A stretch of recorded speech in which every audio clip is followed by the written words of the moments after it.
என் கிறிஸ்தவ ஜனங்களுக்கு என் அன்பின் வாழ்த்துக்கள். இந்த வீடியோவில் நாம் என்ன பார்க்க போகிறோம் என்றால் திருப்பூர் சாலமோனை குறித்து தான் பார்க்க போகிறோம். போன நிறைய வீடியோஸ்லும் பார்த்துருந்தோம். மறுபடியும் நம்ம இதை பார்க்க போகிறோம். இந்த வீடியோவை பார்த்துட்டு வாங்க. உருவாக்கப்பட்டிருக்கிறோம், கிறிஸ்துவுக்கென்று உருவாக்கப்பட்டிருக்கிறோம் என்று சொல்லும் பொழுது நிறைய பேர் என்ன நினைச்சுக்கிறாங்க? பிதா தான் கிறிஸ்துன்னு நினைச்சுக்கிறாங்க.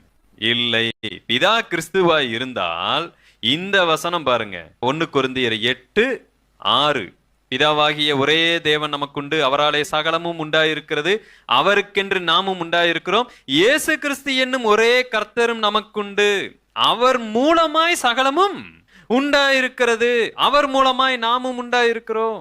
இது 2 பேரையும் ஒரே நபராய் காண்பிக்கிற வசனம் அல்ல, வேறு வேறு நபராக காண்பிக்கிற வசனம். திருப்பூர் சாலமோன் என்ன கூறுகிறார் என்றால் 1 கொரிந்தியர் 8:6 வாசித்துட்டு பிதா வேற, குமாரன் வேற, பரிசுத்தாவினர் வேற என்று போதிக்கிறார். அது இயேசு கிறிஸ்து பிதா எல்லாம் என்று போதிக்கிறார். இப்படி போதிக்க தெரிஞ்ச இவர் ஏன் 1 கொரிந்தியர் 8:4 எடுத்து காண்பிக்கவில்லை? ஏன்னா 1 கொரிந்தியர் 8:4 பவுல் வாசித்து விட்டு தான் 1 கொரிந்தியர் 8:6 வாசிக்காரு.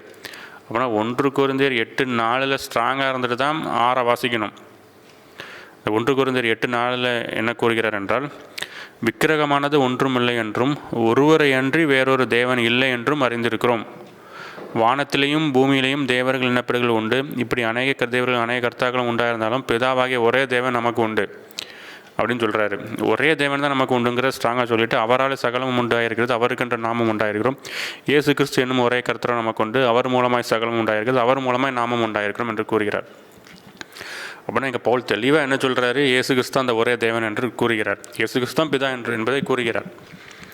என்றால் இயேசு கிறிஸ்துவை வேதம் தேவன் என்று மென்ஷன் பண்ணுகிறது. ஒரே தேவன்னா இயேசு கிறிஸ்து அந்த ஒரே தேவன்.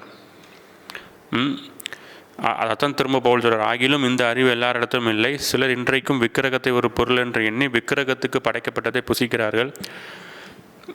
ஆகையால் திருப்பூர் சாலமோன் என்றெல்லாம் விக்கிரகத்தை தான் அவர் போதித்து கொண்டிருக்கிறார். ஒரே தேவன் நமக்கு கொண்டு, அந்த தேவன் தான் கர்த்தராக இயேசு கிறிஸ்து. இதை விட்டுட்டு வேற எந்தெந்த போதனையெல்லாம் யார் கொடுக்கிறார்களோ அவர்கள் அத்தனை பேரும் விக்கிரக ஆராதனை பண்ணுகிறார்கள் என்பதை தான் இங்கே பவுல் கூறுகிறார். உலகத்தில் இருக்கிற மனிதர்களுக்குள்ள ஒரே தேவன் தான் நம்ம இந்த உலகத்தை படைச்சிருக்காருங்கிற அந்த எண்ணமே இல்லை. அப்படி ஒருத்தன் அந்த எண்ணம் இல்லாமல் எந்த ஒரு மனிதன் இந்த உலகத்தில் வாழ்ந்து கொண்டிருக்கிறான், நம்ம எல்லாம் விக்கிரகத்துக்குள்ளாக இருக்கிறான் என்பதை தான் பவுல் கூறுகிறது. அப்படின்னா ஒரு கிறிஸ்துவின் உடையவனுக்கு என்ன சிந்தனை இருக்கும் என்றால், எனக்கு எதை வேதம் ரொம்ப ஃபோக்கஸ் பண்ணுது என்றால், கிறிஸ்துவின் உடையவன் யார் என்றால் அவனுடைய விசுவாசமே என்னவென்றால் ஒரே தேவன், அந்த தேவன் தான் கர்த்தராகி இயேசு கிறிஸ்து. அதுதான் விசுவாசம். அவன் தான் கிருபைக்குள்ளாக இருக்கிறான், மற்றவன் எல்லாம் நியாயப்பிரமாணத்துக்குள்ளாக இருக்கிறான், விக்கிரகத்துக்குள்ளாக இருந்து கொண்டிருக்கிறான். ஜாக்கிரதை. என்றால் நியாயப்பிரமாணம் நம்ம உள்ளத்தில் எழுதியிருக்கிறது. புரியுதா? கிறிஸ்துவின் வழியாக தான் நம்ம நியாயப்பிரமாணத்தை நிறைவேற்ற முடியும். என்றால் கிறிஸ்து நமக்குள்ளாக இருக்கிறார். கிறிஸ்து இல்லாமல் ஒரு நியாயப்பிரமாணத்தை நிறைவேற்ற முற்பட்டால் அவன் அத்தனை பேரும் விக்கிரக ஆராதனைக்காரன் என்று வேதம் கூறுகிறது. இப்பொழுது 1 கொரிந்தியர் 8:4 வாசிக்க தெரிஞ்ச சாலமோன் ஏன் ரோமன்ஸ் 11:33 தேவனுடைய ஐஸ்வர்யம், ஞானம், அறிவு என்பவைகளின் ஆழம் எவ்வளவாக இருக்கிறது, அவருடைய நியாயத்தீர்ப்புகள் அளவிடாதவைகள், அவருடைய வழிகள் ஆராயப்படாதவைகள். எல்லாமே பாருங்கள் சிங்குலராக தான் இருக்குது, அவருடைய தான் இருக்குது.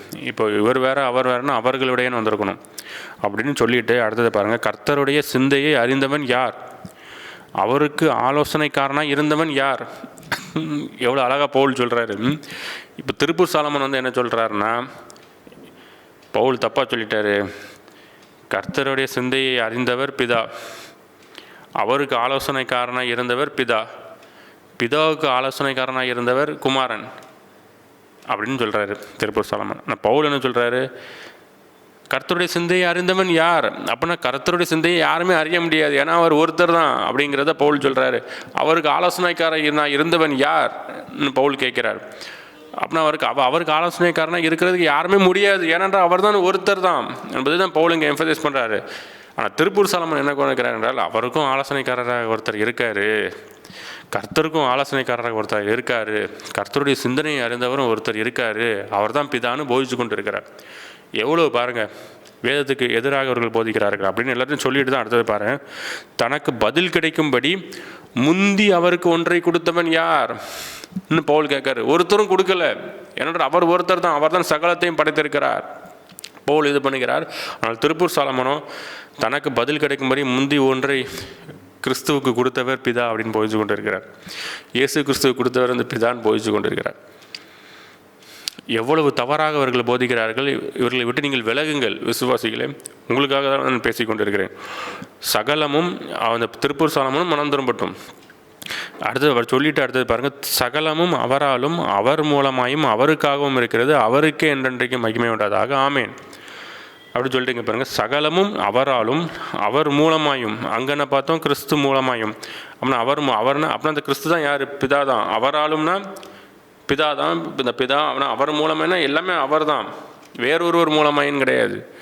அவராலும் அவர் மூலமாயும் அவருக்காகவும் இருக்கிறது, அவருக்கே என்றென்றைக்கும் மகிமை உண்டாவதாக. இப்போ இவர்கள் சொன்னது படி இவர் வேறு அவர் வேறுனா இங்கே எல்லாமே அவர்களுக்காகவும் அவர்களாலும் அவர்கள் மூலமாயும் அவர்களுக்கேன்னு வந்திருக்க வேண்டும். ஏன் எல்லாமே சிங்குலராக இருக்கிறது?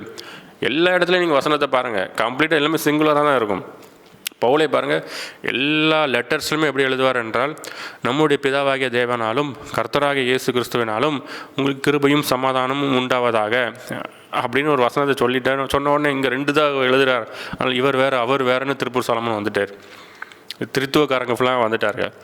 இப்படி ஒரு வசனத்தை சொல்லிவிட்டு அதுக்கு அடுத்தது அவர் என்ன சொல்கிறாரு? அவருக்கே என்றென்றைக்கு மகிமை உண்டாவதாகன்னு எழுதுகிறாரு.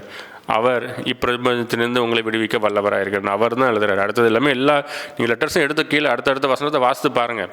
பிதாவாகிய தேவனும் கர்த்தராகிய இயேசு கிறிஸ்துவினாலும் சொல்லிட்டு அவருக்கே மகிமை உண்டாவதாக தான் எழுதுகிறாரு. அப்புறம் சிங்குலராக தான் எழுதுகிறாரு. நீங்கள் இவர் வேறு அவர் வேறுனா இங்கே அவர்களுக்கேலாம் எழுதியிருக்கணும். அவர் இப்பிரபஞ்சத்தின் விடுதலைன்னா நம்ம அவர்கள்னு எழுதியிருக்கணும். இந்த ரெண்டையும் ஒரு 2 இதையும் பிரித்து காண்பித்து கடைசியில் இங்கே பார்த்தோன்னா அவர் தானே எழுதுறாரு, சிங்குலராக தானே எழுதுறாரு. அப்படின்னா அது வந்து இந்த 2வை நீங்கள் பார்க்கக்கூடாது, அவர் ஒருவர் தான் என்பது தான் இங்கே பவுல் வந்து எழுதுறார். தெளிவாக புரிஞ்சுக்கொள்ளுங்க, எவ்வளோ அழகாக சத்தியம் வந்து நமக்கு இருக்கிறது.